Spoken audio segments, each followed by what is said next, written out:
sobre las afueras de Gaza, un libro que compiló Guillermo Levi, y estamos junto con Daniel Feierstein y Ricardo Aronsky.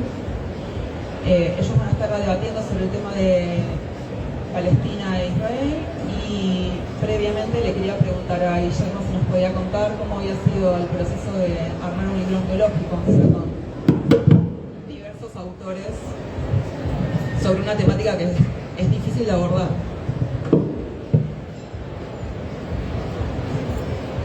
Bueno, buenas noches. Cortito porque después tengo el momento mío.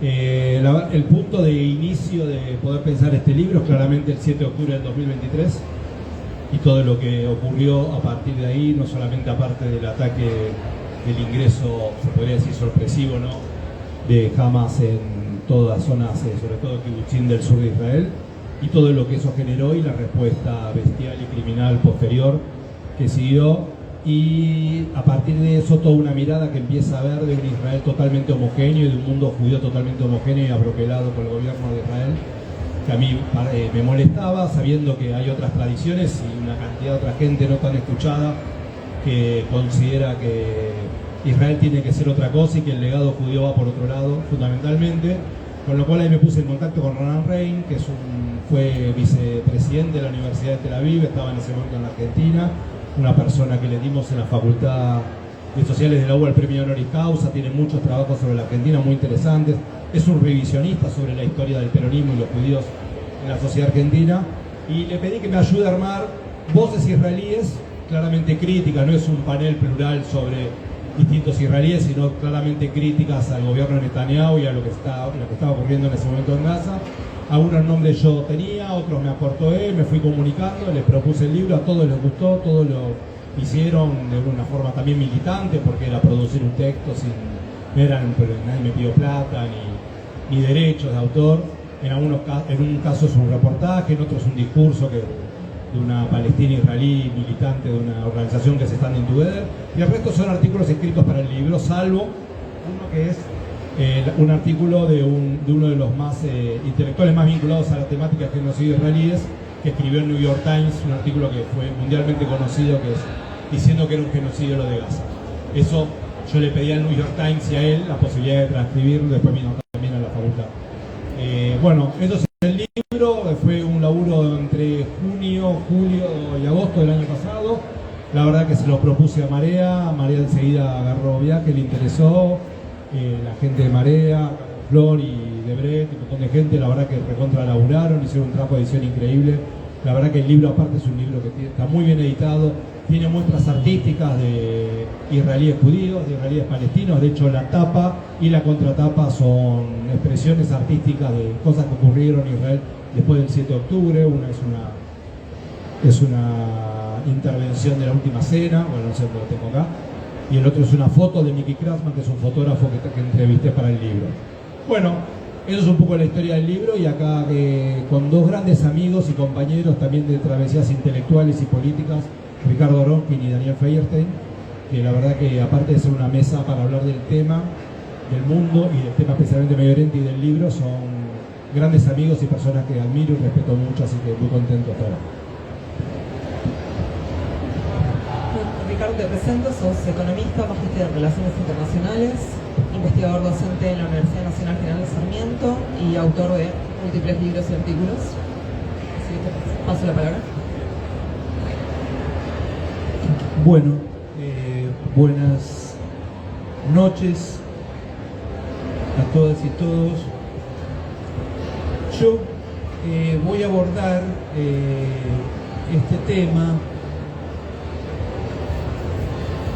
desde una perspectiva más general, en el sentido de tratar de pensar qué está expresando lo ocurrido en Gaza en términos más globales. Porque la convocatoria de esta mesa fue pensar el mundo hoy, y por supuesto lo vamos a pensar a partir de Gaza. Bueno, primera cuestión, lo debo decir, lo de Gaza es parte de un conflicto irresuelto, histórico, de larga data, donde los derechos específicos del pueblo palestino han sido ninguneados,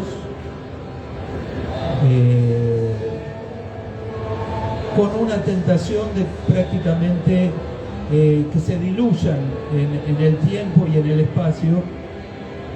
Me parece que ese es el trasfondo de muchas de las cosas que vienen pasando, pero no voy a entrar en el tema. Creo que hay una primera cuestión que tiene que ver con un conflicto nacional específico que está irresuelto,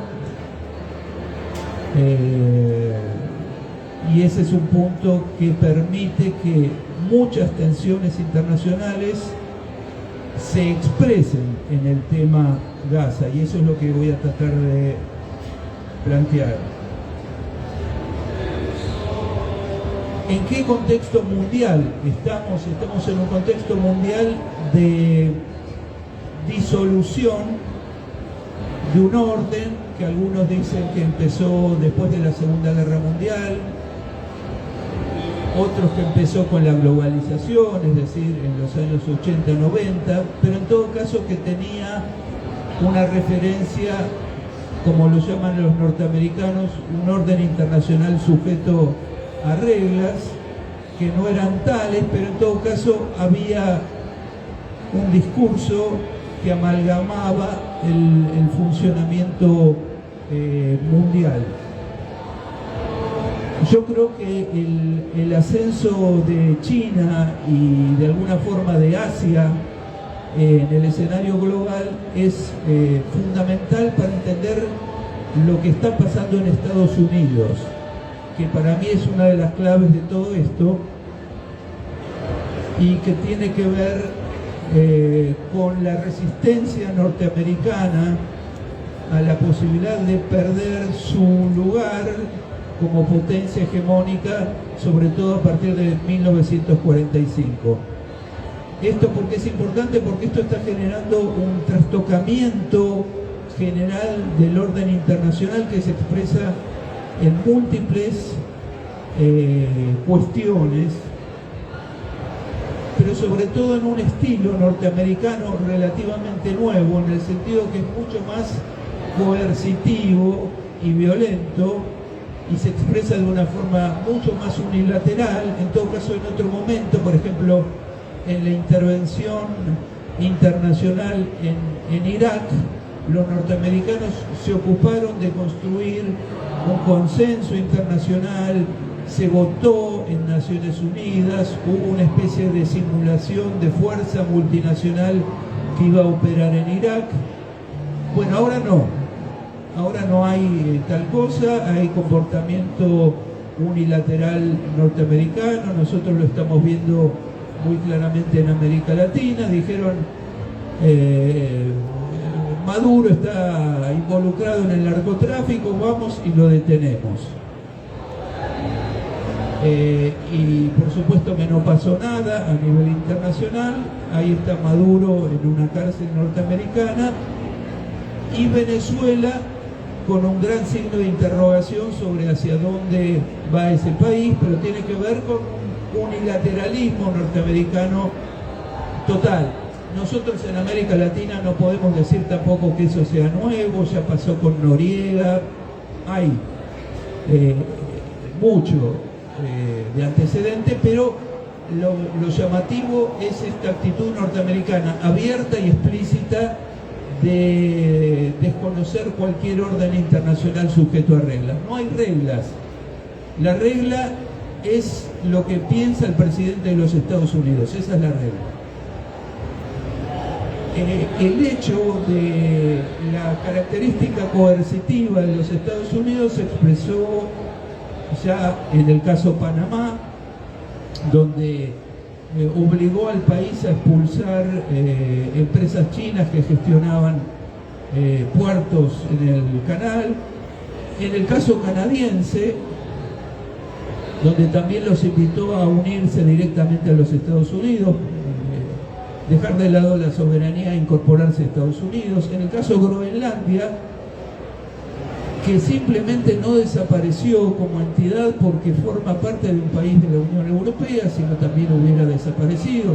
Groenlandia tiene 50.000 personas, imagínense qué fácil que es para el ejército norteamericano desplazarlas. Bueno, el caso de Venezuela, lo que están haciendo con Cuba, tratando de someterla a una condición de inanición. Esto también tiene que ver con el antecedente Gaza.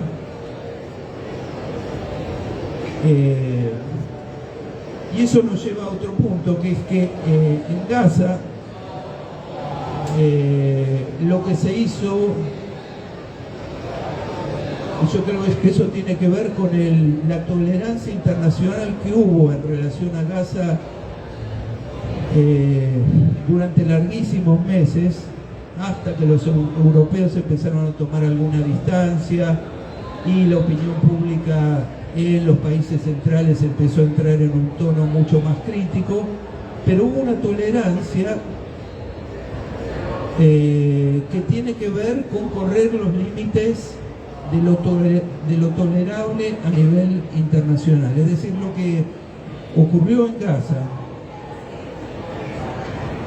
matar periodistas, desconocer a la Cruz Roja o en este caso a la Media Luna Roja, expulsar a organismos de las Naciones Unidas, bombardear ciudades hasta demolerlas, arrasar completamente la infraestructura que hace posible la vida humana, supresión de alimentos y medicamentos a la población. Bueno, esas son experiencias a cielo abierto.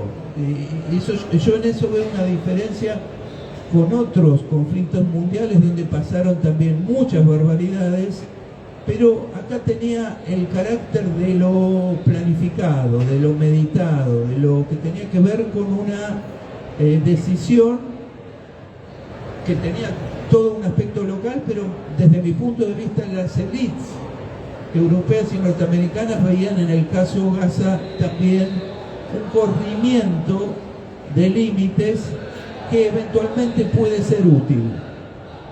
Es una advertencia sobre el grado de tolerancia que tiene la civilización con la barbarie, y en ese sentido los límites se corrieron. El otro punto que quiero mencionar es algo referido al capital, a cómo está funcionando el capital en este segundo cuarto del siglo XXI. Lo dijo Trump de una forma absolutamente increíble, y a mí me parece que es muy importante no tomarlo simplemente como un loco, no como una expresión delirante de un empresario dedicado a los negocios de la construcción o a los negocios inmobiliarios, sino que cuando él dice, bueno, queremos despejar Gaza porque vamos a hacer acá un resort, lo que está diciendo Trump es: el capital ha perdido toda pretensión de disimular cuáles son sus ideas y cuáles son sus intereses y cuáles son sus lógicas, sino que lo dice explícitamente. La verdad, nosotros vemos los territorios como lugares de negocios, y si tenemos que desplazar población para hacer negocios, vamos a desplazar población.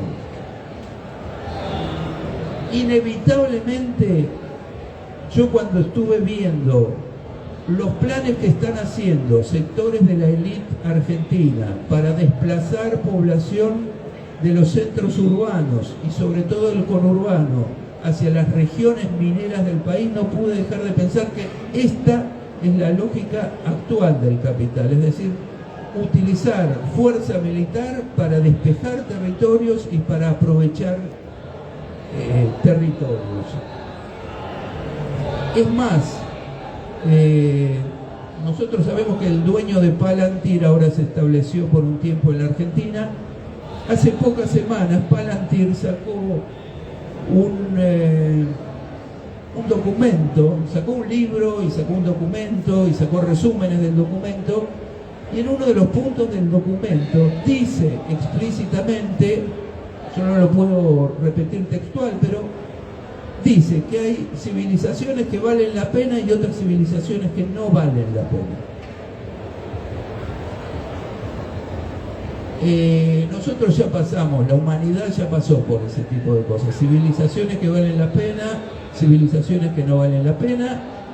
Esto lo está diciendo una de las empresas más dinámicas del capitalismo mundial, vinculada al complejo militar norteamericano, pero también asesoró en el caso Gaza.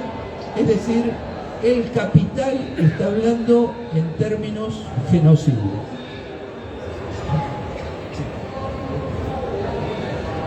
En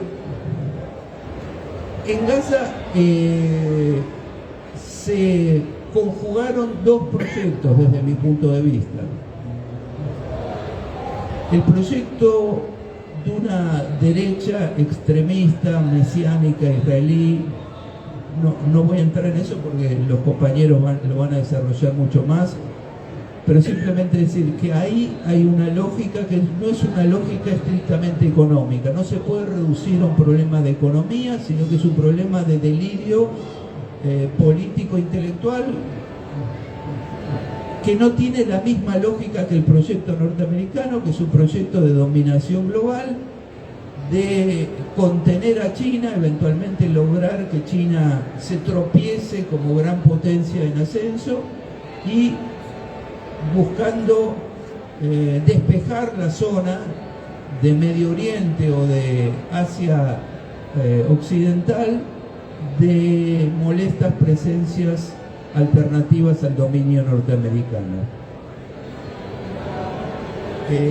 Esos dos proyectos coincidieron en determinado momento y en otro momento da la impresión que se están separando. Son dos lógicas, la lógica imperialista global y la lógica regional israelí, que no deben ser vistas en como un mismo proyecto. ¿Por qué las élites europeas se mostraron muy condescendientes con lo que pasó en Gaza? Bueno, yo creo que hay varios factores. El primero es que, y esto diría, abarcó mucho más que las élites europeas, sino una especie de tolerancia internacional con la idea de que los israelíes se tenían que vengar. Aparte de eso, hay por supuesto presiones de lobbies internos que, digamos, promovían cierta simpatía con el caso israelí o trataban de reducir las eventuales sanciones. Tercero, me parece que empezó en Occidente, y esto me lo comentaron incluso gente vinculada a universidades en el exterior, empezó un proceso de censura ideológica y cultural revestida bajo la forma de lucha contra el antisemitismo, que tiene más que ver con introducir la coerción ideológica sobre las disidencias. Yo quiero decir, yo repudio el antisemitismo, pero en muchos casos lo que se usa es eso como pretexto para perseguir y acallar voces disidentes.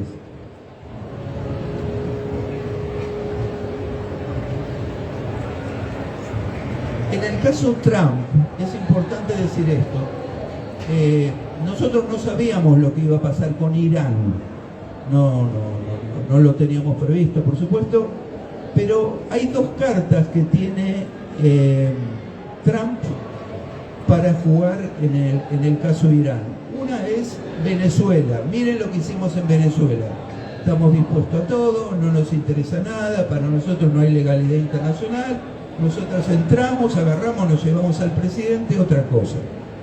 Y usamos para eso toda la fuerza que haga falta. Segundo, miren lo que hicimos en Gaza. Destruimos todo, somos capaces de destruir todo, nadie nos para, así que miren Venezuela, miren Gaza, ustedes iraníes, ¿qué prefieren? Trump es un tipo que necesita todas las cosas urgentes, rápido y con el menor costo posible. Lo piensa en términos casi económicos. Y la verdad que lo de Irán, lo que hizo fue hundirle esta idea de todo rápido y que se rindan rápido porque nos tienen miedo. Cuando se encontró con un país con la suficiente densidad nacional para no poder destruirlo en 5 minutos, no poder ponerlo de rodillas, que no se asustaran, que se bancaran un conjunto de situaciones pésimas que está viviendo la sociedad iraní, a Estados Unidos se le empezaron a complicar todos los planes.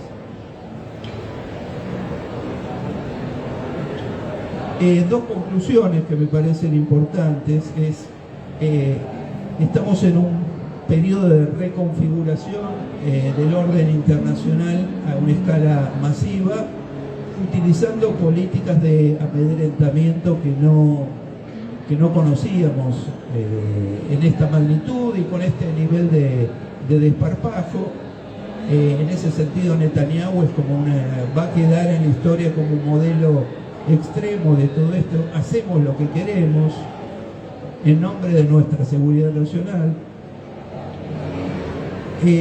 Nunca tuvimos una guerra comunicacional como en este caso, por todos lados. Quiero decir, acá no es que está el lado bueno y el lado genial. Hay una guerra comunicacional feroz. Es muy difícil desentrañar la información verdadera de la falsa,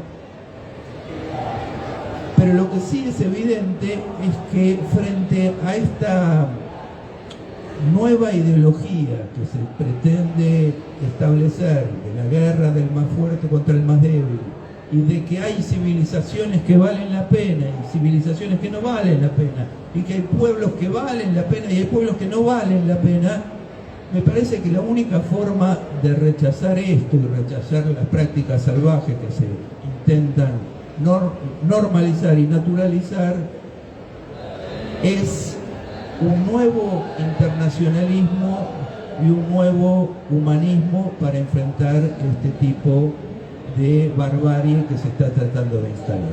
No.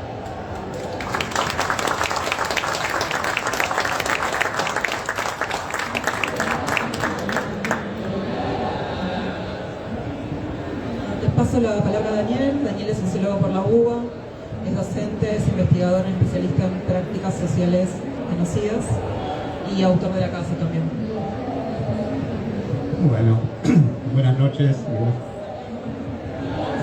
Vamos a estar después en el stand 517, digo por si llegan a cerrar la sala y se quedan sin el libro o quieren comentarle algo a Guillermo, vamos a estar en el stand 517 del Pabellón Azul.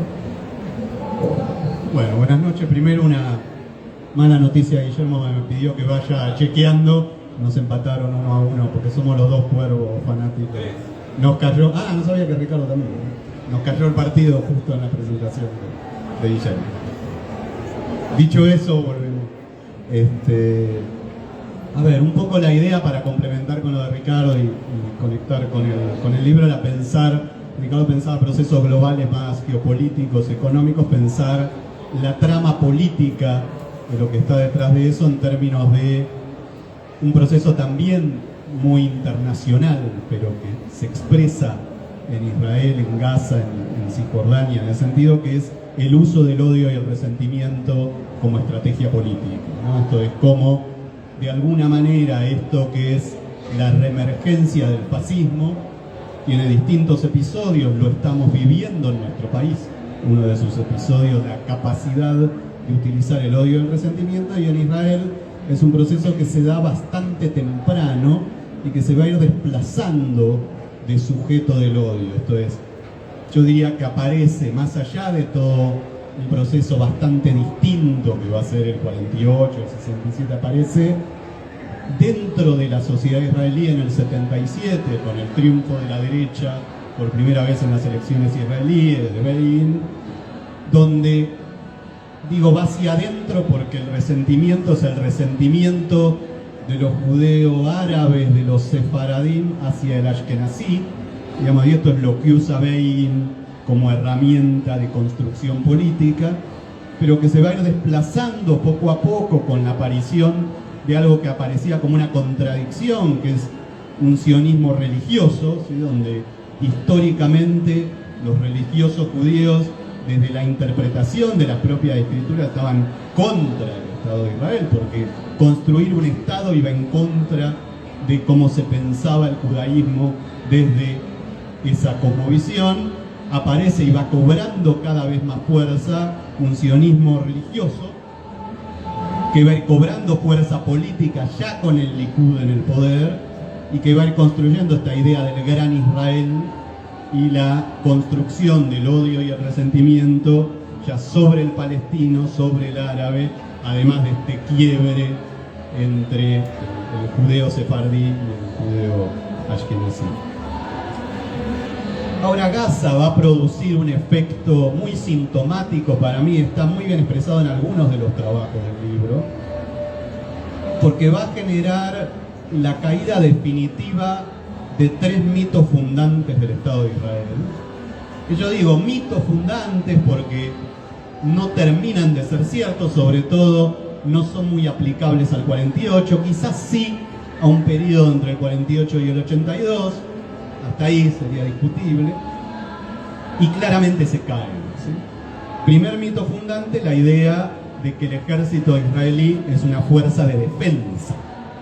El ejército de Israel se llama las fuerzas de defensa de Israel, ¿sí? Y está un poco conectado con lo que decía Ricardo, una venganza. Uno dice, bueno, una venganza de esa magnitud ya no es una defensa, ¿sí? Lo que hay es claramente un ataque que no se puede justificar desde una lógica defensiva, como uno podría justificar las guerras que se libraron, digo, parte de ese discurso que sí era correcto, era la guerra del 48, del 56, del 73, son guerras defensivas del 67, ¿sí? No es Israel quien ataca, más allá de que sea Israel quien triunfa en esa guerra. Bueno, en Gaza uno podría decir, podría aplicar la misma lógica, pero no, porque no hay una declaración de guerra, hay un hecho, una especie, yo diría un pogrom llevado a cabo por Hamas contra población civil, pero luego un ataque que incluso vulnera toda lógica de la guerra, ¿sí? El segundo mito fundante es la idea de la única democracia en Medio Oriente. Y otra vez, el régimen de Netanyahu empieza a abandonar esa lógica y esto empieza a aparecer como parte de las protestas que se van a ir dando cada vez con más fuerza dentro de la sociedad israelí, y el ataque a Gaza lo que va a hacer es también quebrar el mito de la única democracia de Medio Oriente. Y el tercero es que también yo creo que se aplica, insisto, cuando sacamos el 48 del medio, y es lo que va a caer con esa caída de los mitos fundantes, el respeto a los civiles en el contexto de la guerra, ¿sí? En las guerras que libra Israel, es cierto que hay un cuidado en esas guerras, eso es parte mítico, parte real, por la población civil, que en Gaza desaparece al punto, y es algo que está muy bien planteado en la introducción de Guillermo en el libro, que es el infanticidio.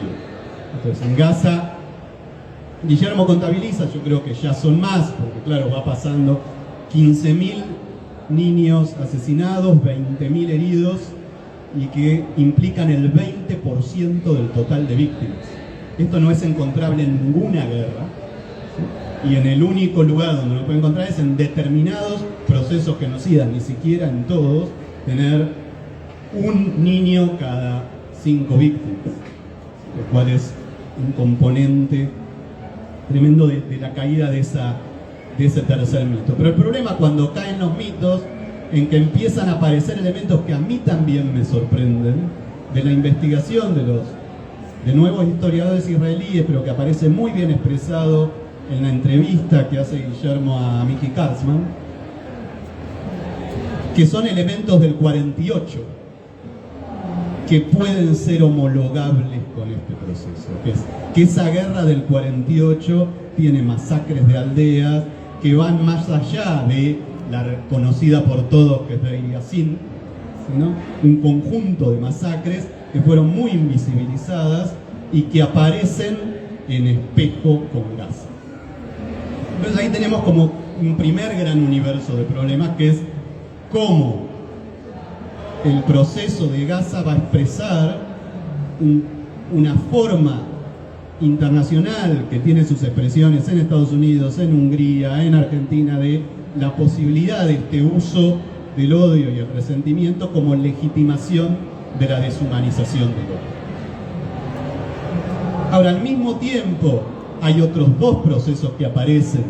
El libro recorre sobre todo uno, después el último no se mete tanto porque el libro tiene que ver con voces israelíes y tendría más que ver con las voces diaspóricas, que son los otros dos temas que quería poner sobre la mesa. El segundo es que de la mano de estos procesos, en la denuncia de lo que ocurre en Gaza, se produce una profunda reemergencia antisemita, favorecida por esto que decía Ricardo, que es la persecución de la denuncia de lo que ocurre en Gaza, señalada como antisemita.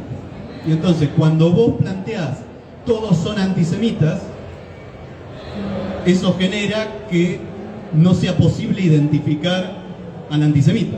¿Sí? Porque si cualquier crítica al Estado de Israel es calificada como antisemita, si la denuncia de un genocidio implica que la DAIA inicie una causa por antisemitismo, cuando aparece el antisemita con el plan Andinia en la Patagonia, es difícil identificarlo porque son todos parte del mismo universo. ¿Sí? Y esto va a ser muy fuerte en todo el mundo, en gran parte de Europa, que es lo que va a generar también la reacción europea, y para mi sorpresa, en Argentina también.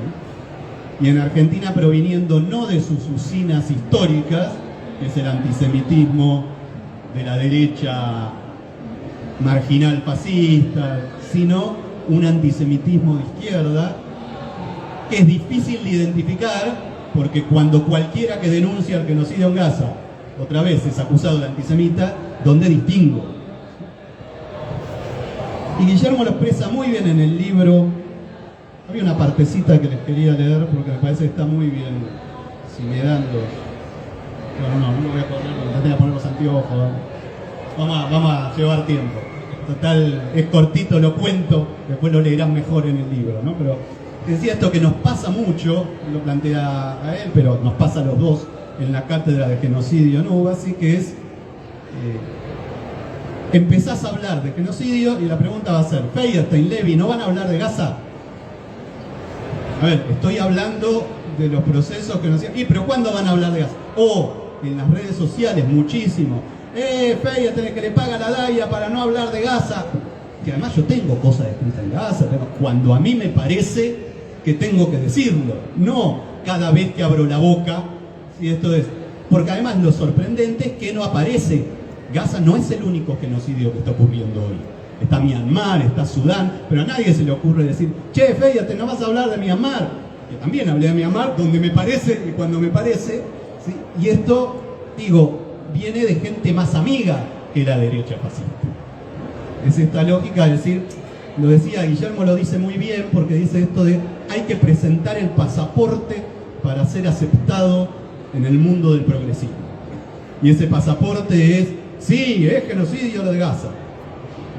E incluso salen muchos judíos argentinos que nunca trabajaron en estos temas, que manejan poco, entienden poco, no tienen por qué, pero tienen que salir rápidamente a decir, sí, condenamos lo de Gaza. Uno diría, bueno, ¿por qué un judío argentino, está obligado un judío argentino, no está participando, no mató a nadie, no torturó a nadie, no tiene...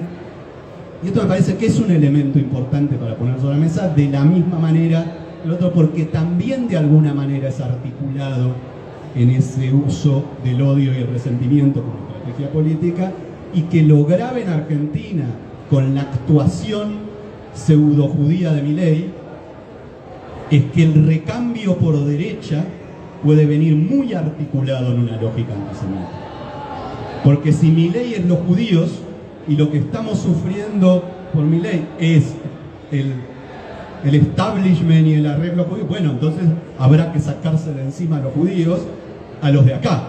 ¿Sí? Y digo, la complejidad y lo paradójico que resulta, ¿sí? Que el que sí es judío es Kicillof, no Milei. Pero sin embargo aparece como que el judío fuera Milei. Digo, acá hay un segundo elemento importante a tomar en cuenta. Y el tercero, y con esto cierro, es que me parece que todo esto, y se desprende de este segundo, plantea una serie de desafíos al judaísmo diaspórico.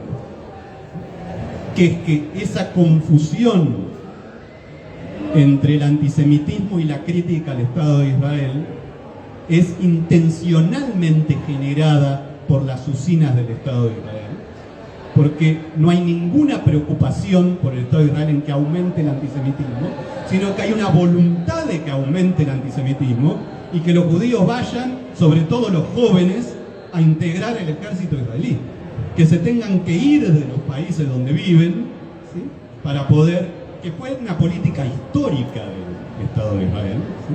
Esto en su momento vía los shlichim, en su momento vía toda una política de meloneo, podríamos decir, de familias para llevar a sus niños a integrar el ejército, pero en este momento con más fuerza y por lo tanto para las comunidades diaspóricas tremendamente peligroso, porque tenemos al fascismo real de nuestros países generando el antisemitismo y tenemos usinas judías generando antisemitismo. Y entonces creo que es un desafío cómo llevar esa identidad judía diaspórica, cómo poder conectar con otro tipo de judaísmo que siempre existió, que en nuestra sociedad fue dominante dentro de la comunidad judía, pero que hoy está en crisis en esta lógica de que nuestras instituciones hace muchos años, 15, 20 diría como mínimo, se han transformado en una especie de embajada del Estado de Israel, en lugar de representantes de la comunidad judía argentina, que es algo totalmente distinto. Creo que bueno, en el marco de estas contradicciones es donde me parece que el libro aporta una serie de miradas riquísimas para pensar otras voces israelíes, ¿sí? Y además que muchos de ellos, no sé si todos, pero la mayoría de ellos son argentinos que emigraron a Israel, que emigraron en general a comienzos de los 70, la mayoría de ellos, y que por eso tienen esta dualidad muy interesante, producto de esa comunidad judía diaspórica, en general argentinos de izquierda que emigraron a Israel, que siguen militando en Israel frente a lo que hace el Estado, y que plantean una riqueza, me parece muy especial, por eso destacaba el de Mickey Cartman, pero hay varios trabajos, el de David, el de Phil, digo, hay varios trabajos, el de Greenberg, el de, ¿cómo se llamaba? Se me fue el nombre este Guillermo, el que estaba en el kibutz, Pedro Wolfar, es un testimonio riquísimo de alguien que estaba en el kibutz en el momento del ataque de Hamas, ¿sí? Y que sin embargo es muy interesante, porque sus estudiantes le plantean, ¿ahora entendiste quiénes son los palestinos? Dice, no, ahora soy más de izquierda que nunca. Dice, sí, entendí que es insostenible esta situación de opresión. Esto es lo que entendí, pero muy rico y es muy valiente. Alguien que vive, que sufre ese ataque.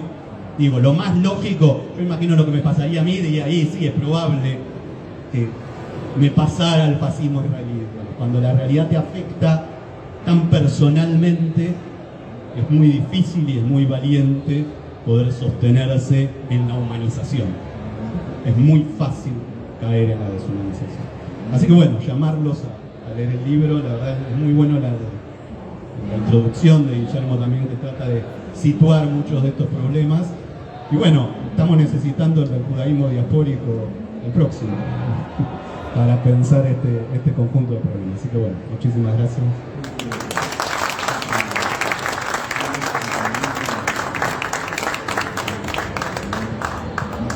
Les presento a Guillermo, que ya lo conocen, es sociólogo por la UBA, profesor en la UBA y la Universidad de Avellaneda, y es profesor también de media y capacitador en temas de genocidio, como es evidente. Bueno, nuevamente gracias a Ricardo y Daniel. Yo tengo un montón de cosas anotadas que la mayoría no las voy a decir. Voy a decir algunas cosas que tenía ganas. Una es que yo cuando pensé el libro lo pensé como un punto de llegada de una cantidad de reflexiones y también de reflexiones necesarias, porque también está esto que dice Daniel y repitiendo o contando un poco lo que yo digo en el libro, esta cuestión de la interpelación, ¿no? Te llamás Levi, ¿qué opinás? Hay algo algo de extorsión, pero también hay algo de realidad. La verdad que el mundo judío estuvo en las últimas décadas muy vinculado a Israel, y esta cuestión de que Israel hegemoniza el mundo judío es algo que en la comunidad judía argentina tuvo bastante efecto. La comunidad judía argentina es muy sionista, está muy vinculada a Israel. O sea, como que no es algo tan tomado de los pelos, pero también es verdad de que, bueno, ¿por qué yo tengo que hablar de esto en el momento que vos me lo pedís?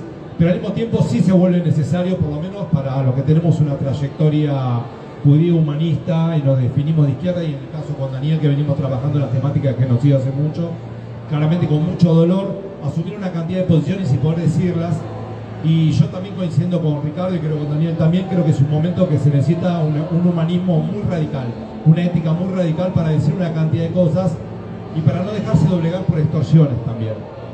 Porque pareciera que decir que el 7 de octubre fue una operación militar plagada de crímenes de guerra y plagada de crímenes de todo tipo, injustificables de cualquier ética que uno contemple, por lo menos de nuestra izquierda, liberal, occidental o como lo querramos poner, no implica utilizar e instrumentalizar, porque creo que también parte de una característica de este fascismo contemporáneo es la instrumentalización más absoluta de todo, instrumentalizar el repudio del 7 de octubre, con lo cual que si vos hablas del 7 de octubre no podés decir que hay un genocidio, podés decir las dos cosas.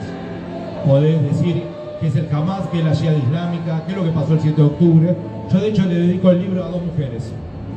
Le dedico el libro a una mujer israelí, canadiense de origen, ¿sí? Vivian Silver, que tenía 74 años, que la asesinaron el mismo 7 de octubre en su kibutz, y ella era una militante pacifista que unos días antes que se dedicaba a sacar mujeres de Gaza para hacer actividades, para ayudarlas a que también se puedan tratar en los hospitales israelíes, y que en Jerusalén el 4 de octubre había organizado, junto con un movimiento importante llamado Mujeres por la Paz, había organizado una reunión con 500 mujeres palestinas de Gaza. Bueno, lo de Hamas la asesinaron el 7 de octubre, por supuesto no le preguntaron si era de derecha, si era de izquierda, si estaba por la paz, si no estaba por la paz, porque para la ecuación teocrática de lo que plantean no un Estado ni dos Estados, sino plantean un Estado teocrático, islamista, obviamente eso no tiene ninguna relevancia. Pero eso yo no lo digo para seguir avanzando en la demonización, sino para entender. Recién yo charlaba con Daniel, que me recomendaba un autor que es un intelectual de un opositor a Netanyahu, pero es un tipo de derecha, que ven, ¿no? Que decía, ¿qué le pedimos a Hamas? ¿Qué le pedimos a los palestinos? Si del mismo Estado de Israel se les dice, nunca van a tener un Estado, lo vamos a echar de Cisjordania, los estamos echando de Jerusalén Oriental, olvídense de cualquier proclama emancipatoria. ¿Qué les pedimos? Que sean palomas, que sean grandistas, que tiren palomas. O sea, entonces ahí hay algo que me parece que una ética radical tiene que implicar algo que para el progresismo sionista o para el sionismo de izquierda y para el progresismo judío en general, que está vinculado con Israel, como mi historia personal. Yo vengo de una familia muy sionista, tengo una hermana que hace 45 años vive en Israel, tengo sobrinos israelíes, conozco muy bien los territorios de Cisjordania, porque parte de mi familia vivió más de 20 años ahí, ¿sí? Vengo de una familia de judíos palestinos por parte de padre, o sea que yo tengo una trayectoria en donde todas estas rupturas de entender algunas cosas implican también unos saltos y unas rupturas importantes que mucha gente, como dice Daniel, judíos que se enteraron por el 7 de octubre y tienen que decir hay genocidio, pero que no tienen nada que los cruce en lo personal, como lo cruza Daniel, como lo cruza Ricardo y como me cruza a mí. ¿Qué? Estaba hablando de Vivian Silver, y estaba hablando de una niña que se hizo bastante conocida, palestina, de 5 años, Kim Rahab. Se hizo bastante conocida porque su nombre, a diferencia de los otros 15.000 nombres o 16.000 nombres de niños que están totalmente fuera de todo radar, y acá me parece también que hay que tener la prepotencia de poder decir, es tremenda la tragedia de los hermanitos Vivas y de la madre, ¿no? Tremendo, ¿no? Una madre que se la ve cómo lleva a sus hijos desesperadamente, que la llevan a la escuela de base y que terminó muriendo, no sabemos si por los bombardeos israelíes, no sabemos si la asesinaron los de Hamas, seguramente no lo sabremos nunca. Es terrible esa tragedia, pero nosotros conocemos los Vivas hasta que nos conmueve su color de pelo, el pelirrojo, ¿no? Que muchas veces se usaba todo eso, pero la verdad que no podemos dejar de decir qué pasa con los nombres de los 15.000 chicos, de algunos de los 15.000 chicos de Gaza. O sea, vamos a construir nosotros también desde el progresismo el esquema de civilización y barbarie, de que hay vidas, así como hay civilizaciones que merecen existir, hay vidas que merecen más ser vividas que otras. O sea, una niña de Gaza es menos que una niña de un kibutz israelí asesinada por Hamas. O sea, el repudio de uno nos tiene que ser usado para llevar a la invisibilización de los otros. Bueno, no nos tenemos que resistir a eso de ninguna manera. Entonces yo tomo un nombre con todo, descartando cualquier rol de originalidad. Hay una película sobre Kim Rahab. Sí, una película fue presentada en Cannes, porque la historia de Kim Rahab es conocida porque un tanque le dispara al auto donde ella iba con parte de su familia, ¿sí? Los asesinan a prácticamente todos, queda una prima que llama a la medialuna árabe para pedir ayuda, esa grabación, ese llamado está grabado, la matan a la prima esta, queda solamente esta nena de 5 años que dice por favor, o sea, pidiendo a gritos ayuda, y la chica que la atendía de la medialuna verde le decía, esperen un poquito, ya vamos a llegar, llegan los paramédicos, los matan a todos los paramédicos. Y 48 horas después se encuentran la ambulancia de los paramédicos y el auto de la familia que está acá, todos muertos, ¿no? Hay algunas, ya se sabe de qué batallón eran, lo que dispararon. Hace poco apareció uno de esos soldados viajando por el mundo que lo querían detener. Si lo detenían, lo escrachaban. Pero más allá, hay miles de Kim Rahab. Hay miles de Kim Rahab, ya conocemos sus caras, sus rostros, sus nombres.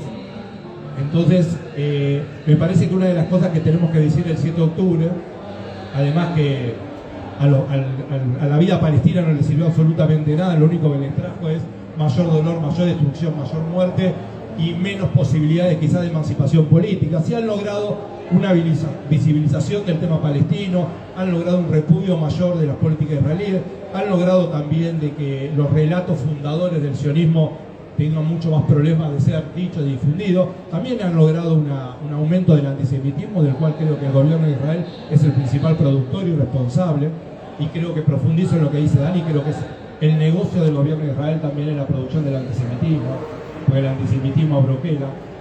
Y yo creo que el 7 de octubre ordena a la derecha israelí, la ordena en torno a un sector que en el año 48 no era tan importante. Es un sector que nace fundamentalmente con la ocupación de Cisjordania en el 67, en la guerra del 67. Me refiero a ese nacionalismo religioso, teocrático. Yo quiero contar una cuestión ahí personal que creo que la cuento en el libro. Yo la última vez que estuve en Cisjordania fue en el año 2007. En el año 2007 estamos hablando de casi 20 años atrás. Y yo como sociólogo, que me encantan hacer estas microsociologías, de ver algunas cosas que me parece que sí son relevantes, hablando con mucha gente, ¿sí? Estaba viendo como una generación de niños que no eran iguales a sus padres. ¿Qué eran sus padres? Sus padres eran nacionalistas que usan la kipá tejida, no los negros, los de negros que se llaman los jaredí, ortodoxos, que son sionistas nacionalistas y que van a los territorios ocupados, o porque es más barato, y de verdad es más lindo, y es más barato, pero también por una cuestión ideológica, que es esta cuestión religiosa que a partir del 67 se empezó a decir en la derecha, que yo esa la conocí mucho por haber viajado mucho a esos lugares, que es los judíos de la antigüedad vivíamos acá, no vivíamos en Tel Aviv, no vivíamos en Haifa. Y le dicen los izquierdistas que vienen en Tel Aviv que le den a los palestinos Tel Aviv, pero este es el lugar que queremos vivir nosotros, porque acá los judíos bíblicos de la época bíblica vivían en Cisjordania. Por eso yo no lo escucho con Netanyahu, eso yo lo escucho hace 20, 25 años atrás. Y una generación de jóvenes, porque ese formato nacionalista religioso es mucho más nacionalista que religioso. Pero los hijos no. Los hijos vienen mucho más ortodoxos. Yo empezaba a ver, por ejemplo, chicos de 10 años, 12 años, 15 años, con las peyot, no sé si conocen, con las trenzas que los padres no tenían. Con la kipá tejida, pero con las trenzas, y mucho más fanatizados que los padres. Yo digo, esto pasa, acá se está cociendo algo. Claro, ahora vemos los jóvenes de la colina. Los jóvenes de la colina son militantes de la CCA teocráticos, ¿sí? Son pibes que van a las comunidades palestinas a decirles tienen 48 horas para irse, que le queman su casa, que le queman sus autos, que le queman sus ovejas, que muchas veces también terminan matando a algunos con una impunidad absoluta, como un colono que se llama Levin, que ya tiene un montón de causas por abuso, que pasa 12 horas en arresto administrativo y después lo suelta, que está filmado como viene un chabón que le dice estás construyendo una reja en mi terreno, y el chabón le pega un tiro, lo mata y no pasa absolutamente nada porque dice que no encontraron la bala. El ejército israelí, o sea, con una impunidad absoluta, que como cuenta Mickey Krasman en el libro, los que están en el ejército ahí son también colonos, porque ahora la reserva del ejército no se hace en cualquier lugar, se hace en el lugar donde vos vivís, la puedes hacer ahí, con lo cual son colonos que se ponen uniforme y se ponen armas y que son los que custodian a los colonos. Y yo digo, a esa derecha le importa mucho más Cisjordania que Gaza, le importa mucho más Cisjordania que Gaza, y lo dicen abiertamente, vamos a anexar Cisjordania y tenemos que echar a todos los palestinos de Cisjordania. Obviamente que yo creo que así como el centro turístico de Gaza fracasó también por la resiliencia palestina, ¿no? Los palestinos volvieron a sus lugares, no se van, no renuncian a irse, no están pidiendo como a cualquiera. Por supuesto que algunos se quieren ir a ese infierno, ¿sí? Pero la verdad que la mayoría no, por lo tanto ese proyecto pareciera fracasar. Entonces estos jóvenes de la colina que son profundamente cobardes, van y se la agarran con comunidades de beduinos o comunidades palestinas de 100 personas, de 150 personas, no se meten en Ramallah, no se meten en Nablus, donde hay 100.000, 200.000 personas. Eso va a ser mucho más difícil, eso lo van a tener que hacer con el ejército, si a una vez los quieren sacar. Más allá de que estrategia triunfe, porque es probable que Netanyahu pierda en junio y que venga un gobierno de una derecha moderada que tenga a una otra perspectiva no muy diferente, no muy diferente, pero acá yo lo que digo es que dentro de la radicalidad ética hay que animarse una radicalidad historiográfica, pues yo creo que hay que, y eso se lo digo al progresismo sionista, que compra un paquete también del Estado, de la redención del pueblo judío, un hogar nacional judío, lo compra con muchos de los supuestos que compra la derecha sionista también. Y también hay que tener una ruptura ahí. Y esa ruptura no quiere decir que el que tiene 5 generaciones en Israel porque viene de Polonia, tiene que volver a Polonia como dice la izquierda boba, como dice el antisionismo bobo. No como si fuese el único lugar donde hubo una limpieza étnica, entonces la gente que ya tiene 3, 4, 5 generaciones ahí se tendría que volver a los lugares de origen donde fueron expulsados. No, hay que pensar soluciones políticas pragmáticas, pero el pragmatismo para la solución política, pero para la lectura historiográfica hay que tener una radicalidad total. Hay que entender que el sionismo es un movimiento nacional judío en el marco de los nacionalismos europeos, en el marco del etnocentrismo, en el marco del supremacismo europeo blanco y en el marco del colonialismo. De hecho se le llama la colonización, se la llama reivindicar en la historiografía sionista, es la colonización de Palestina, la colonización eran de los blancos rubios, que eran aparte marxistas muchos de ellos, socialistas y marxistas, pero hay que decirlo cuando dicen los kibutzim del sur que eran de izquierda. En los kibutzim desde principios del siglo XX no se dejaba vivir a los palestinos. Los kibutzim eran para que los judíos se redimieran trabajando la tierra. Los trabajadores, los palestinos no podían estar en los kibutzim como ciudadanos, inclusive mucha gente que venía del marxismo. Eso no quiere decir que hay que destruir el Estado de Israel, eso quiere decir que hay que decirlo. Y que en el 48 hubo una limpieza étnica y que de ella, así como cuenta Mickey Kraftman, es una de las masacres que conocemos. Dice, ¿por qué la conocemos? Porque el grupo más socialdemócrata, que era la Haganah, que era el ejército principal que luchaba por la independencia, no comete esa masacre, la cometen los grupos más derechistas, que serían como los padres y abuelos ideológicos de los que gobiernan Israel hoy. Pero eso le sirvió para ocultar las otras 22 masacres que sí las hizo la Haganah. Hay registradas 22 masacres. Obviamente no son masacres de 10.000 personas, de 15.000 muertos, son masacres de 200, 300, 400 personas. Se calcula más o menos 2.500 palestinos asesinados en el marco de un exilio de unos 700.000. Uno podría decir, bueno, es un número bajo, o no, obviamente son 2.000 personas, o 2.500 personas, pero te permite decir que la estrategia no era el genocidio. La estrategia sigue siendo la limpieza étnica. Con tan mala suerte, podríamos decir para los sionistas, que los que se fueron a 10 minutos, no se fueron a 20.000 kilómetros, ¿sí? Muchos se quedaron ahí dentro de Israel, no que son los exiliados internos, que son ciudadanos israelíes, pero que no viven en el lugar donde vivían antes. Esa casa se la sacaron.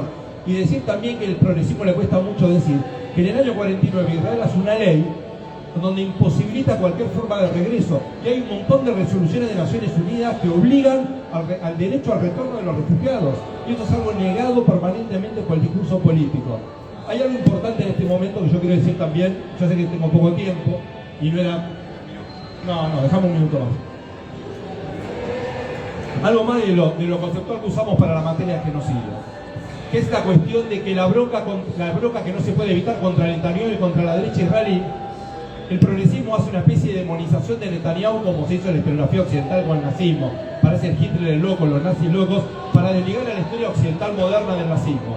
Esa demonización de Netanyahu me molesta mucho también, porque Netanyahu y el gobierno de Netanyahu expresan una cantidad de cosas que ya están en Israel.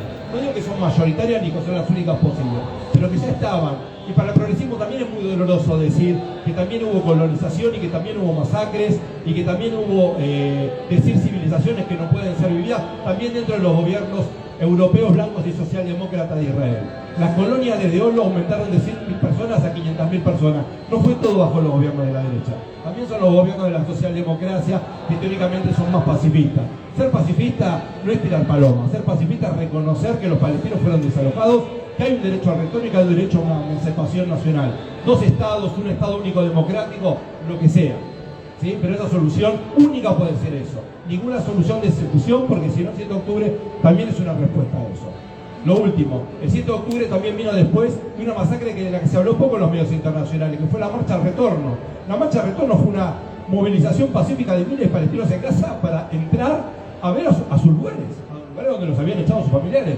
Los hicieron mierda, mataron como 3.000 personas en la marcha de retorno, que no conocemos los nombres de nadie, de todos ellos. Pero eso fue una marcha civil, fue tipo lo que vemos en la película de Gandhi, los hindúes marchando y los ingleses disparándoles. Fue eso. Digo, eso no es solamente Netanyahu, es mucho más que Netanyahu. Y yo sé que en Israel hay otra cosa también, de hecho está reflejada en el libro. Pero me parece que es un humanismo radical, es una historiografía radical también, y revisionista, fuertemente revisionista, pero la solución tiene que ser pragmática, contando las posibilidades de los actores políticos y sociales de este momento. Nada más.